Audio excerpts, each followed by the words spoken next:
알렉산더 대왕을 아실 것입니다. 그의 꿈이 뭐였냐면은 놀랍게도 온 세상을 정복하는 것이었습니다. 온 세상을. 실제로 그는 역사상 유럽과 아시아와 아프리카 3개 대륙, 물론 일부분이긴 하지만은 그 3개 대륙을 동시에 정복한 역사상 유일한 인물이에요. 뭐 로마가 했다지만 로마는 다 시간이 지나면서 다른 황제들이 이어가는 거고 한 사람이 한 거예요. 한 사람이. 그런 그가 당시만 해도 유럽 쪽은 굉장히 산악지대도 많고, 여러분 아시다시피 유럽은 이제 그 알프스라는 게 있어가지고 그 당시에 산적들도 많고 해적도 많고 그러니까 문명이 없었어요. 동쪽으로 계속 갑니다. 계속 진군해 가는 거예요. 메소포타미아를 지나서 그 다음에 인더스강, 얼마나 멀리 정복을 했는가 하면은 한번 지도를 보겠습니다. 지도를 보면은 황토색으로 칠해진 부분 있죠. 저게 당시에 알렉산더가 직접 다니며 정복했던 땅입니다. 요즘같이 비행기가 있는 것도 아니고 자동차가 있는 것도 아니고 탱크가 있는 것도 아니고 뭐예요?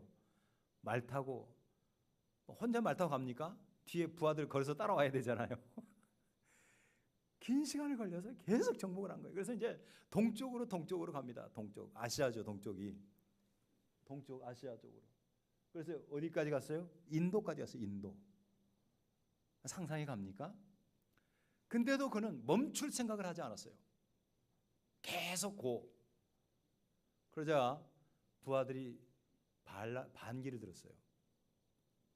전쟁에 한번 나가면은 뭐 한두 달 하고 오는 것이 아니고 가족을 못 만나고 뭐예요? 거기서 계속해서 먹고 자고 하니까 의미 없이 땅만 계속 넓히는 거예요.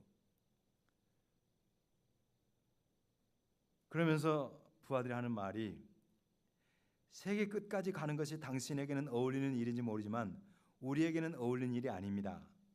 그러면서 우리는 모든 것을 얻었지만 아무것도 가진 것이 없습니다. 보세요. 모든 것을 얻었지만 아무것도 가진 것이 없습니다. 라는 이 부하들의 제언은 인생의 본질을 관통하는 말입니다. 그렇죠? 모든 것을 가진 것 같지만 사실은 아무것도 손에 쥔 것이 없는 인생, 이것이 바로 하나님 없는 인생의 본질이에요. 그런데 바울 사도는 정반대의 말을 했어요. 우리 같이 고린도후서 6장 10절 중간 부분인데 같이 읽겠습니다. 시작. 아무것도 없는 자 같으나 모든 것을 가진 자로다. 알렉산더와 그 부하들은 뭐예요? 모든 것을 가졌지만 아무것도 못 가졌다고 그랬는데 바울 사도는 뭐예요? 아무것도 없는 자 같지만 모든 것을 가진 자. 이것이 바로 신앙이네요. 옆 사람에게 인사합니다. 아무것도 없는 것 같지만 모든 것을 가진 당신을 사랑하고 축복합니다. 시작.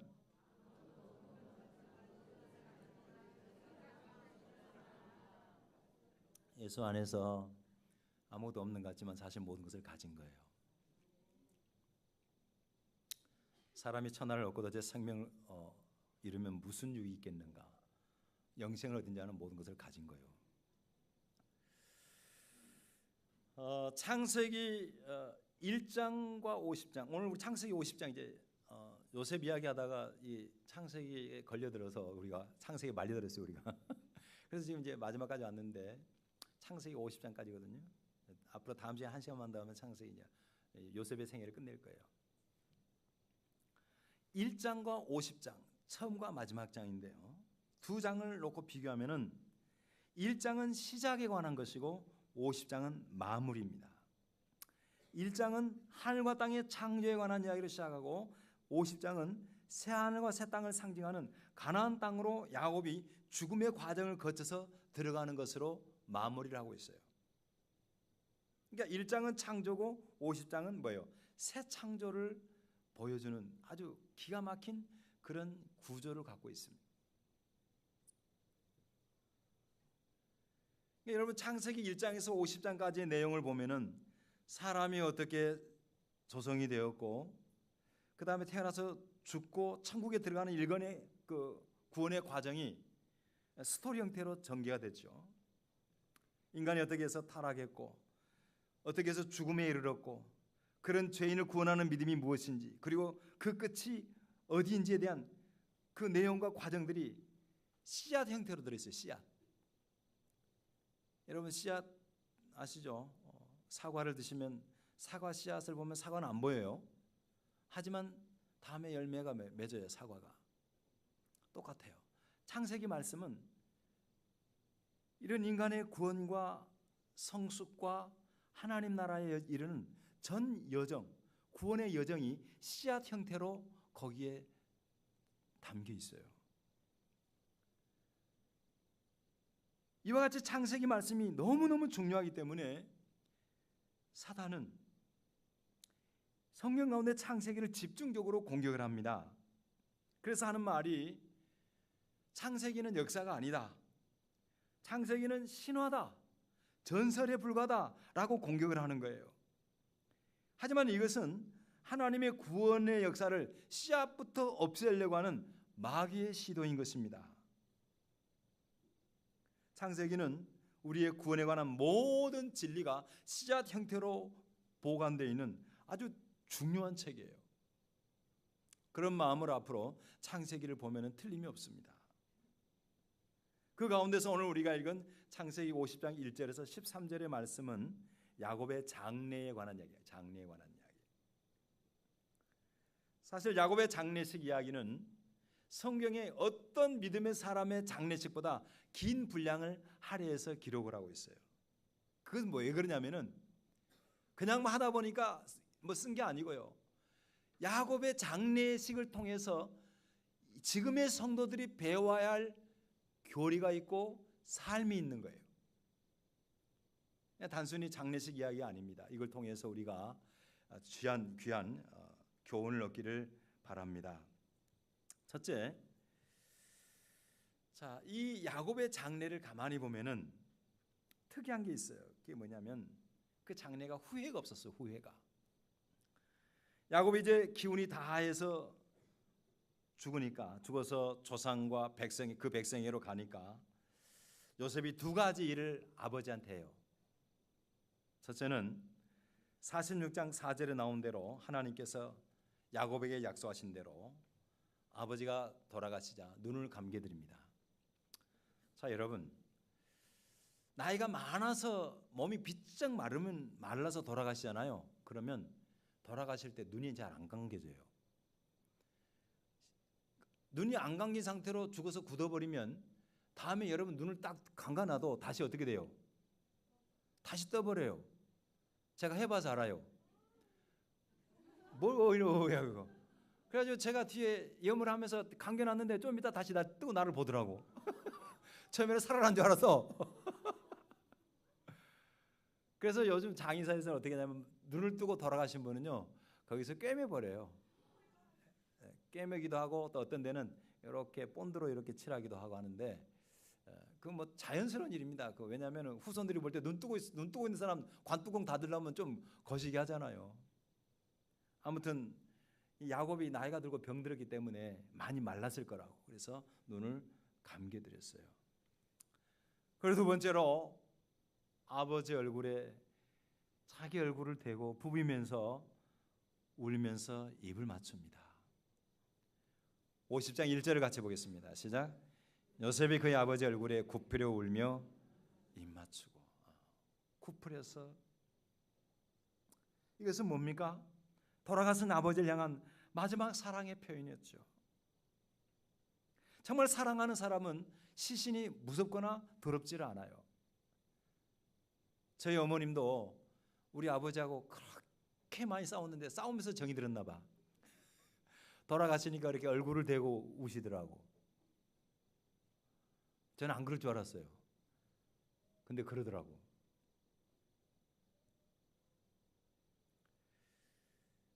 자, 요셉이 이와 같이 마지막까지 아버지에 대해서 자식으로서의 최고의 존경과 사랑을 표현하는 것은 야곱의 생애가 그만큼 뭐예요? 복이 있다는 사실을 반증하는 거죠. 오늘날 여러분요 부자지간에 그렇지 못한 가정들이 참 많습니다.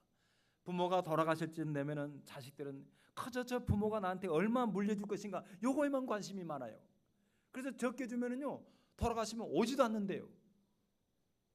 참 와가지고도 또 그 앞에서 싸워 형제들 간에.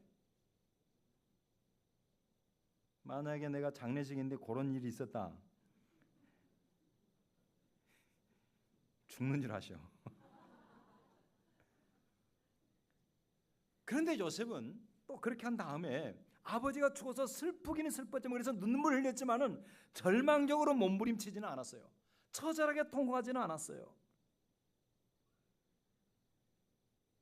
여러분 이처럼 성도의 장례식에 슬픔이 없을 수는 없겠지만은 성도는요 너무 처절하게 울어서는 안 되는 거예요. 왜냐하면 성도들은 뭡니까? 죽음의 순간에도 소망이 있기 때문에 그런 겁니다. 데살로니전서 4장 13절에 보니까 같이 시작. 형제들아 자는 자들에 관하여는 너희가 알지 못함을 우리가 원하지 아니하노니 이는 소망 없는 자가 없는 다른 이와 같이 슬퍼하지 않게 하려 함이라. 우리는 소망 없는 자가 아니에요. 화장터에 가보면은 극명하게 달라집니다. 극명하게. 예수를 믿고 간 것은 잔잔하게 슬프지만은 찬양하고 말씀으로 위로를 삼지만은 믿지 않는 사람들 여러분 옆에 장례식장 옆에 바로 옆에 방 보세요. 어떻게 해요? 예, 화구에 들어가면은 그냥 막 자세히 울고 막 난리가 아니에요. 불경 외워도 아무 소용 없어.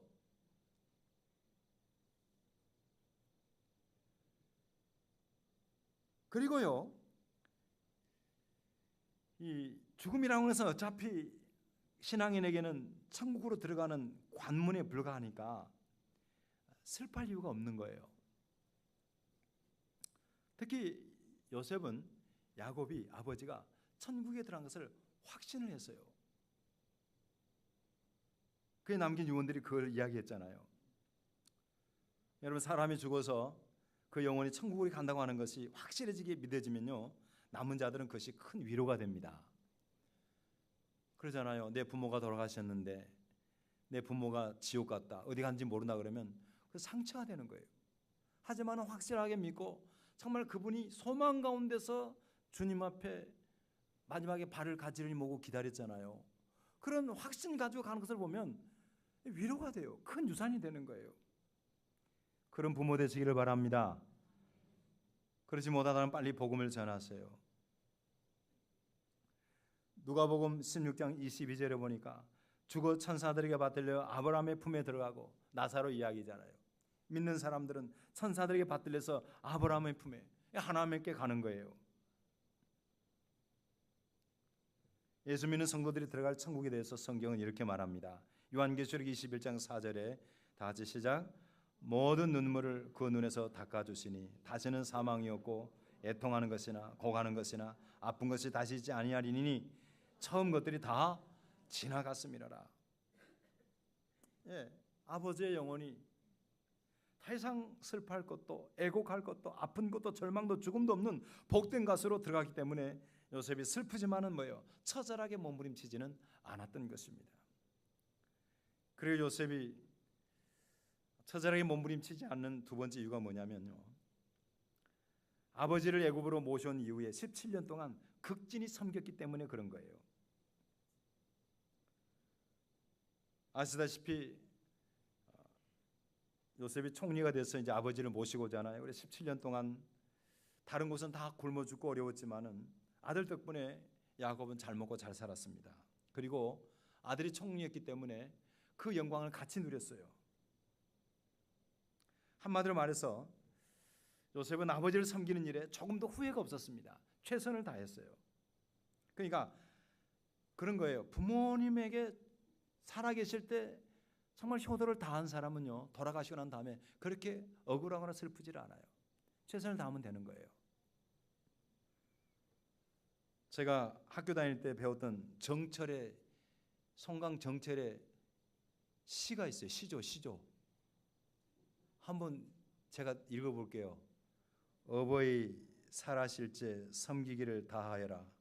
지나간 후이면 애달다 어찌하리. 평생에 고쳐 못할 일이 이뿐인가 하노라. 안 믿는 사람도 이 도리를 알았어. 이 도리를. 응?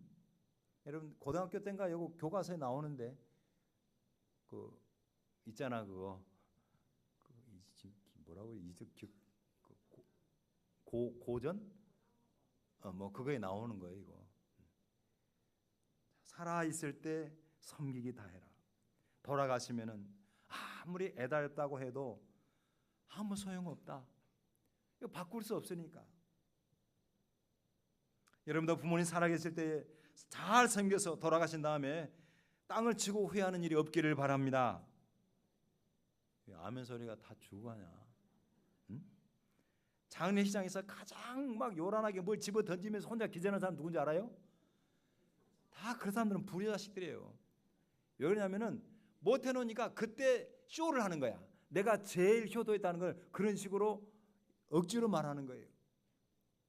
부질없는 짓이에요.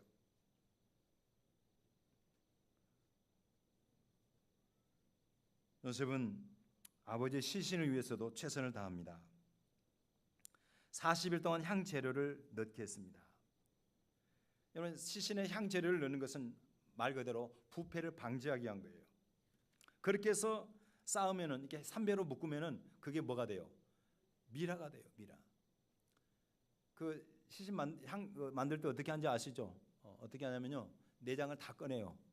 배를 가르고 내장을 다 꺼내고 심장도 꺼내고 심지어는 골도 안에 있는 걸 코로 해가지고요 싹 꺼내요. 썩을 수 있는 거 다 꺼내요. 왜 그렇게 얼굴 갖다가 밥 먹기 전에 그렇게 해가지고 놔두면 특히 거기가 건조하기 때문에 한 5,000년이 지나도 형태가 있어요. 제가 이집트 가가지고 투탕카멘 그 있는 그 박물관이 있어요. 이집트 박물관이. 그 가서 봤더니 미라가 있는데 보니까 거의 한 5,000년 됐어요. 지금 계산해 보니까 미라가 그대로 있는 거예요.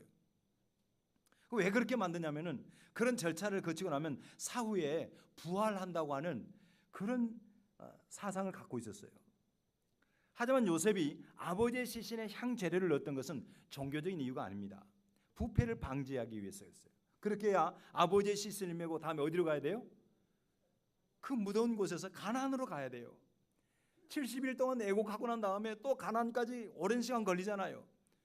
그렇지 않으면 이거 시신이 완전 엉망진창이 되는 거예요. 그래서 막벨을 굴려 장사하기 위해서 그렇게 한 거예요. 그래서 요셉은 애굽 사람들로 하여금 70일 동안 애곡하게 했습니다. 아버지 장례를 국장 수준으로 치른 거예요. 당시에 기록에 보니까 이집트는 왕이 죽으면 며칠 동안 곡을 하냐면 72일 동안에 72일. 당시에 장례 한 두 번 치르면 1년 가겠어요.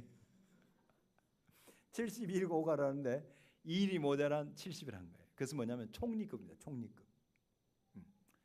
아버지를 총리 우대를 한 거예요.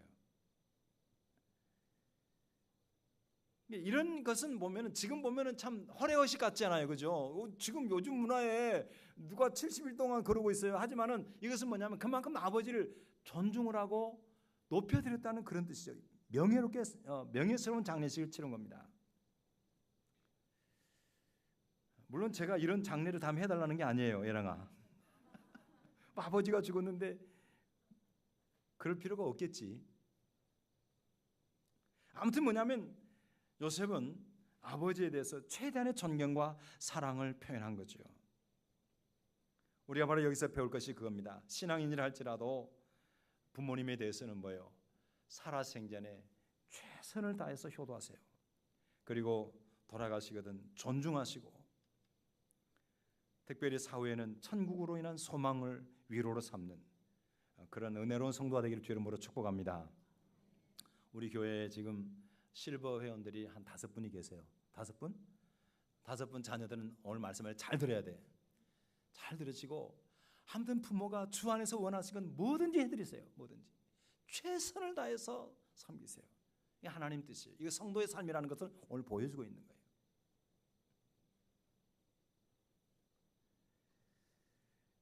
두 번째로 이 아버지 야곱의 장례를 치르는 과정에서 요셉의 놀라운 지혜가 발휘됩니다. 그게 뭐냐면 2절 말씀이에요. 2절 다 같이 읽겠습니다. 시작. 그 수종들은 의원에게 명하여 아버지의 몸을 향으로 처리하게 하며 의원이 이스라엘에게 그대로 하되. 자, 고대 이집트에서 시신을 미라로 만드는 것은 누가 하냐면요, 의사가 하는 것이 아니고 장의사가 해야 돼요. 장의사. 당시 장의사는요, 이 몸에 이렇게 해부도 할 줄 알지만은 종교와 굉장히 밀접한 관계가 있습니다. 근데 오늘 본문에 보면은 장의사에게 맡긴 것이 아니고 누구한테 맡겼어요? 그 수종드는 의원에게. 그러니까 아버지 야곱이 늙어서 병들어서 힘들어할 때 요셉이 주치의를 붙여놨어요. 주치의를 붙여놨다가 돌아가시니까 그 의사에게 그 장례 절차, 수의를 미라를 만들게 한 거예요. 미라를 잘 모르세요? 미라 이야기인데 전혀 잘 모르는 분이에요. 미라는 두 종류 미라가 있어요. 완전히 말라버린 미라가 있고 살아있는 미라도 있어요. 장미라.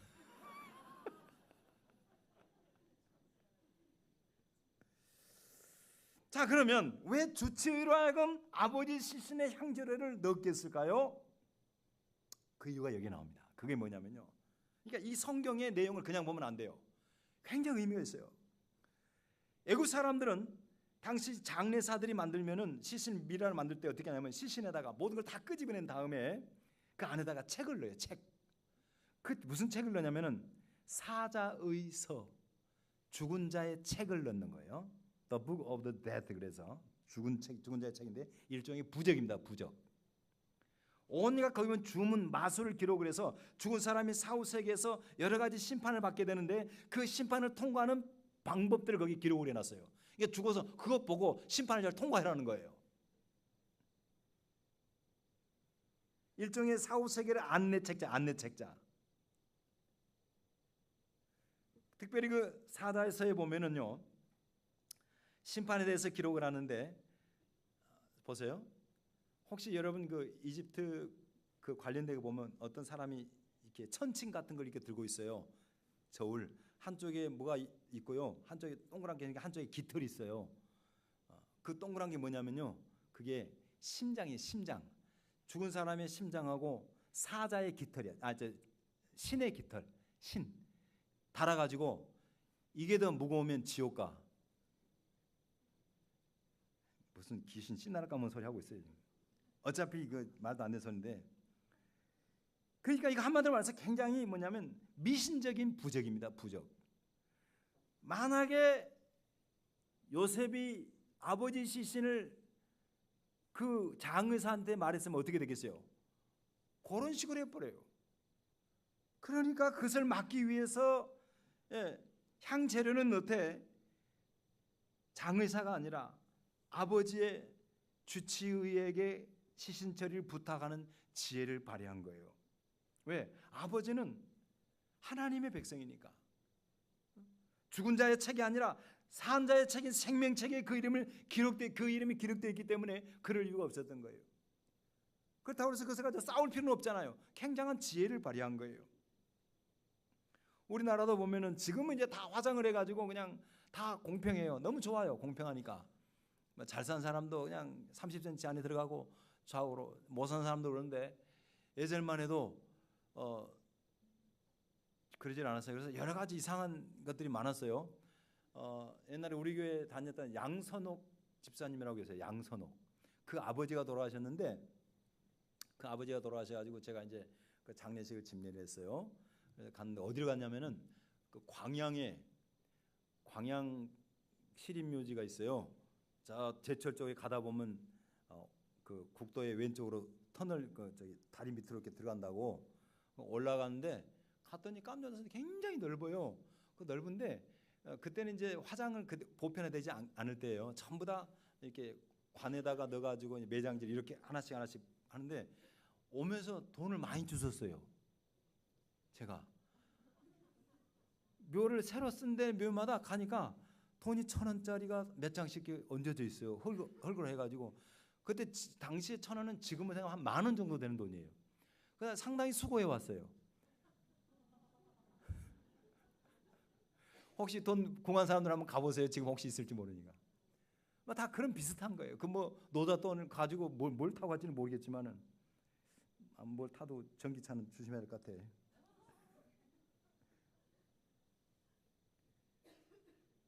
요셉이요, 신앙적으로 접근하는 거예요. 신앙적으로 지혜롭게 신앙적으로 하는 거예요. 그리고 이어지는 말씀 보면은 요셉의 지혜가 나타나는데요. 4절 5절에 보면은 곡하는 기한이 지나매 70이 지났어요. 요셉이 바로 궁에 말하여 이르되 내가 너희에게 은혜를 입었으면 원하건대 바로에게 아뢰기를 우리 아버지가 나로 맹세하여 이르되 내가 죽거든 가나안 땅에 내가 파놓은 묘실에 나를 장사라 했으니 나로 올라가서 아버지를 장사하게 하소서 내가 다시 오리이다 라고 전하세요. 요셉은 아시다시피 명실상부한 애굽의 실세 총리였습니다. 왕이지만 정말 모든 걸 그가 다스렸어요. 그가 원하면 바로 왕에게 직접 자신의 요구사항을 관철시키기도 있었지만은 그런 권력을 사용하지 않았어요. 애굽에서 가나안 가는 것은요, 타국으로 가는 거예요. 지금도 외국 나가려면 외무부에 허가 받아야 되고 여권이 있어야 돼, 도장 찍어야 돼요. 요셉은 총리 신분이었지만은 일반 국민처럼 흠잡힐 일을 하지 않았어요. 굉장한 지혜가 나타납니다.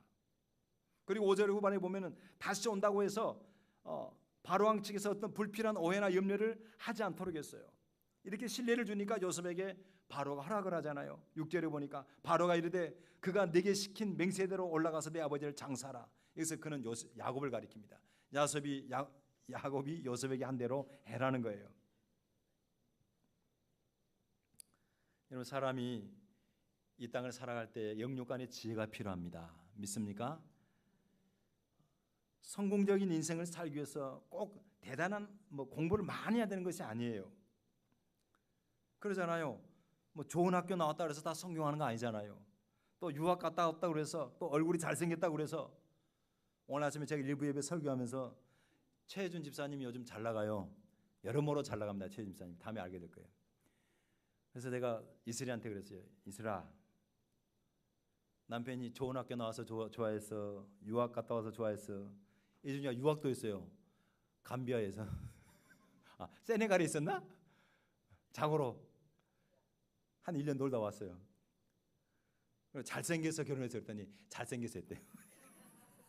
아직까지 눈에서 콩깍지가 덜 벗겨진 것 같아. 사람이 성공하는 거는 그런 거 가지고 성공하는 게 아니에요. 지혜요, 지혜. 지혜라고 하는 것은 지식을 잘 활용하는 능력이죠. 요셉의 나이가 지금 57세입니다. 그는 가장 낮은 노예에서 최고 높은 총리가 되기까지 참 인생의 산전수전 공중전, 요즘 거기다 하나 더 싸워 또 뭐도 있어요. 산전, 수전, 공중전 하나 더 붙은 거 알아요? 심리전. 그러면서 인생의 지혜를 얻었겠지만은 요셉의 지혜는 근본적으로 그런 지혜가 아니에요. 하나님이 주신 지혜예요. 꿈을 해석할 수 있는 것은 이런 것으로서 되는 것이 아니지 않습니까? 하나님 주신 지혜가 그게 있었던 거예요. 그래서 총리가 될 수 있었어요. 그래서 오늘 본문에도 보면은 그렇게 지혜롭게 마차를 일으키지 않고 신앙을 지키면서 또 가서 하나님께서 그 약속하신 아브라함을 통해서 약속하신 가나안 땅을 갈 수 있는 길을 열어간 거죠. 여러분, 오늘날 우리도 역시 겪고 있는 가장 큰 문제는 뭐냐면 지혜의 문제입니다. 지혜. 그러므로 우리는 다 하나님께 지혜를 구해야 됩니다. 야고보서 1장 5절에 보니까 너희 중에 누구든지 지혜가 부족하거든 모든 사람에게 후히 주시고 끊이지 아니하시는 하나님께 구하라. 그리하면 주시리라. 할렐루야. 지혜를 구하세요. 지혜를 구하세요. 지혜도 두 종류가 있어요. 죄 짓는 지혜가 있고요, 하나님의 선한 일을 행한 지혜가 있어요. 우리가 행할 것은 뭐냐면 하나님으로부터 온 지혜예요.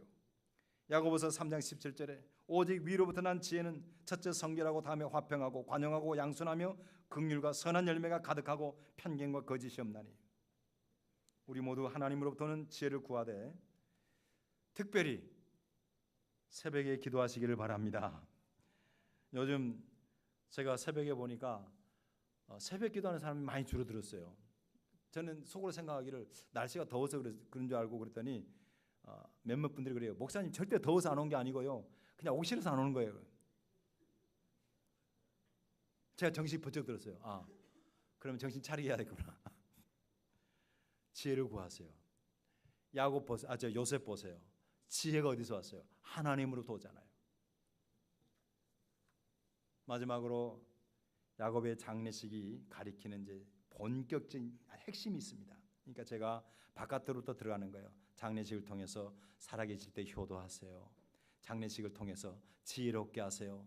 그 안에는 핵심이 있어요. 그게 뭐냐면 야곱의 장례식이 보여주는 하나님의 나라가 거기 있는 것입니다. 애굽에서 가나안 땅으로 들어갈 때 행렬이 어마어마했어요. 7절 이하에 보니까 요셉이 자기 아버지를 장사로 올라가니 바로의 모든 신하와 바로 궁의 원로들과 애굽 땅의 모든 원로와 요셉의 온 집과 그의 형제들과 그의 아버지 집이 그와 함께 올라가고 그들의 어린 아이들과 양떼와 소떼만 고센 땅에 남겼더라. 또 9절에 보니까 병거와 기병이 요셉을 따라 올라가니 그때가 심히 컸더라. 그러니까 어마어마한 행렬이 올라가는 거예요. 그리고 그들이 요단 근처에 아답이라는 사람의 타작마당에서 7일 동안 애곡하고 난 다음에 거기에 막벨라굴에 묻습니다. 성도 여러분, 헤브론이라는 곳이 어떤 곳이에요? 헤브론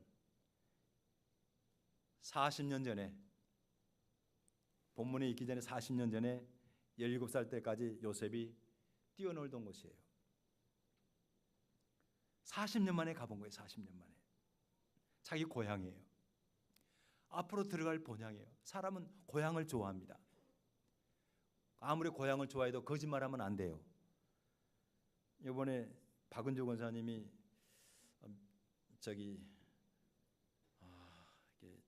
처가 형제들 모아놓고 뭐 좋은 시간을 갖는다고 수요일 밤에 꾸역꾸역 밤에 가겠대요. 그래서 밤에 어두운데 예배 끝나고 또 수요일 날 밤에 간다 그러더라고. 그래서 왜 밤에 가냐 그랬더니 낮에 햇볕 쬐면은 힘들어서 밤에 간대요. 그래서 내가 믿었어요. 그런가 보다. 왜냐하면 내가 목사는 성도 말을 잘 믿거든요. 이제 토요일이 됐어요. 금요일부터 내가 그랬더니 빨리 밤에 오라고 얼른. 나 힘들어 죽겠으니까.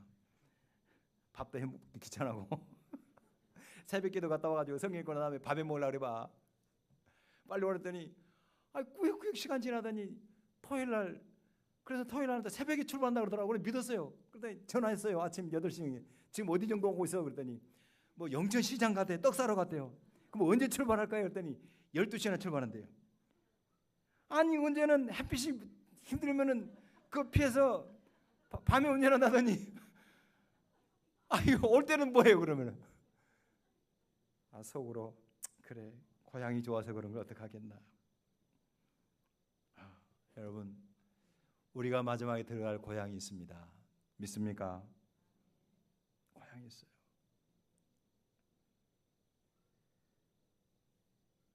가깝게는 이 애굽을 벗어나서 다 가잖아요. 이스라엘 성인들이 다 가잖아요. 다 가요. 이건 뭐냐면 앞으로 출애굽할 것을 보여주는 거예요. 출애굽을 보여주는 거예요. 멀게는 예수를 믿는 사람들이 모든 유대인과 이방인들이 죄와 사망의 권세를 벗어나서 천국에 갈 것을 보여주는 거예요. 그 장례식장 맨 앞에 가는 야곱과 요셉, 특히 요셉은 예수 그리스도를 예표합니다. 그리고 함께했던 수많은 사람들, 이것은 다음에 세계와 열방이 머리에 신 그리스도를 따라서 하나님의 나라에 들어갈 교회를 예표하는 거예요. 그 그림의 씨앗이 거기에 있는 거예요. 그것을 모르고 창세기 50장에 나오는 야곱의 그 장례식을 보는 것은 그냥 옛날 이야기 보는 거예요. 아무 의미 없어요. 그곳에서 이 하나님 나라와 메시아를 봐야 되는 거죠. 오늘 앉아서 예배하고 있는 우리 모두 가운데서 누 한 사람도 그 무리에서 빠지지 않기를 주 이름으로 축복합니다. 창세기 50장에 보면은 그 예표가 실현될 것이 나와 있어요. 요한계시록 7장 9절 10절에 보니까 이 일 후에 내가 보니 각 나라와 족속과 백성과 방언에서 아무도 능히 셀 수 없는 큰 무리가 뭐요? 나와. 애굽에서 나오듯이 나와. 이것은요 기가 막힌 구조라고. 창세기가 계시록에서 완성되는 거예요. 흰 옷을 입고 손에 종려가지를 들고 보좌 앞과 어린 양 앞에 서서 큰 소리 외치리되 구원하심이 보좌에 앉으신 우리 하나님 어린 양이 있도다. 각 나라 족속과 백성과 방언에서 아무도 셀 수 없는 수많은 큰 무리가 천국에서 예수를 찬송하고 있습니다. 그 거룩한 무리 가운데 우리 모두 한 사람도 빠짐없이 참여할 수 있기를 주의 이름으로 축원합니다. 기도하겠습니다. 기도하실 때에 한 음성으로 한번 기도합시다. 하나님, 오늘 본문에서 야곱의 장례식은 단순한 장례 이야기 아닙니다. 우리에게 주는 하나님 나라의 백성이 큰 교훈이 있어요.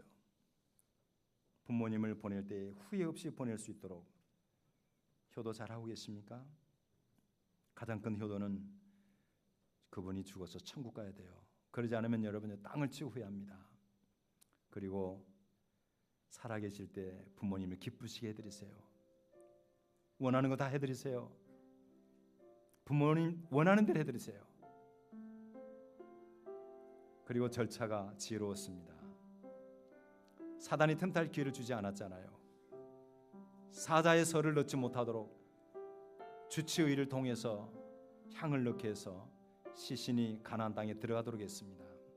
우리에게도 지혜가 필요한데 그 지혜를 위해서 여러분 기도하기를 바랍니다. 새벽기도 빨리 회복하세요. 그리고 마지막으로 요셉을 앞세운 장례 행렬은 예수 그리스도를 앞세워서 들어갈 천국 백성의 하나의 모형입니다. 우리 모두 그 행렬 가운데 있어야 합니다. 나와서 이 세상에 써놓은 하나님 나라에 들어가는 그날까지 주의 우리 믿음을 지켜주옵소서. 통성으로 기도하겠습니다.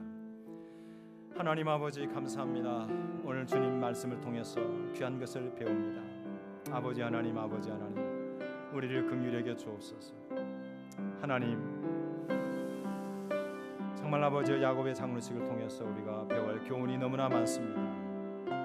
지금 부모님 살아계실 때에 먼저는 하나님 그분들을 기쁘시게 될 수 있는 참된 효도하는 그런 효자 효부들 다 되게 도와주시기를 원합니다. 아버지 하나님의 또한 주 앞에 비웃기는 가장 큰 효도는 역시 천국 소망입니다. 그 소망을 온전히 안게 하시고 하나님의 것을 보여주며 그 복음을 전하는 자녀들이 되게 하여 주시옵소서. 아버지여 기도하고 원하오니 특별히 하늘 사랑하는 주의 백성들 지혜를 주시기를 원합니다. 선한 지혜, 하늘의 지혜를 주시옵소서. 이것을 위해서 우리가 하나님 함께 기도하기를 원합니다. 도우시고 하나님 요셉을 앞세운 장례행렬 결국 아버지여 그리스도를 앞세워서 천국 갈 것을 보여줍니다. 아버지 우리가 예수를 앞세워서 하나님의 세상에 나와서 주 앞에 가는 날까지 우리의 신앙이 흔들리지 않도록 지켜 주옵소서. 승리의 백성들 되게 하옵소서. 참여한 자들 되게 도와 주옵소서. 생명책에 기록된 자들 되게 하여 주시옵소서. 예수님의 이름으로 기도합니다. 아멘. 하나님 아버지 감사합니다. 주님, 야곱의 장례식을 통해서 주시는 교훈이 참으로 큽니다. 요셉이 아버지의 얼굴을 묻고 눈물을 흘렸지만은 과하게 슬퍼하지 않았었던 이유는 원 없이 효도했기 때문입니다. 주여, 우리도 부모님 돌아가실 때에 할 만큼 했구나, 후회 없이 미련 없이 천국에 보내드리는 그런 지혜로운 자녀들 다 되게 하여 주시옵소서.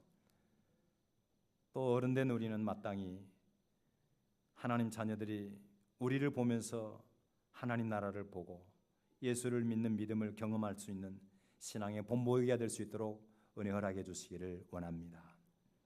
그 장례 예식이 은혜스럽기 위해서 아버지의 주치의를 통해서 아버지의 시신을 처리함으로 말미암아 사단이 틈탈 기회를 주지 않았습니다. 주여, 우리에게 이와 같은 지혜가 필요하오니 은혜를 주시되 특별히 그 지혜를 구하기 위하여 하나님 앞에 작정으로 기도하는 새벽기도의 성도들 되게 하여 주시옵소서. 또한 아버지 하나님 빕니다. 이 모든 것의 모형의 실체는 예수 그리스도요 교회입니다. 요셉을 필두로 해서 수많은 이방인과 이스라엘 백성이 가나안을 향해 갔던 장엄한 모습을 저희가 그려봅니다. 우리 모두도 하나님 마지막에 예수 그리스도를 머리로 하여 이 세상에 써나와서 주 앞에 모여서 하나님을 찬양할 그 날이 있을 줄을 주여 믿습니다. 그 나라에 한 영혼도 아버지여 빠짐없이 참여할 수 있도록 온전한 믿음 갖게 하시고 그 믿음을 지키게 하시고 하나님을 영화롭게 하는 복된 삶을 살게 도와 주시옵소서. 예수님의 이름으로 기도하옵나이다. 아멘. 차장님 나오셔서 교회 소식자.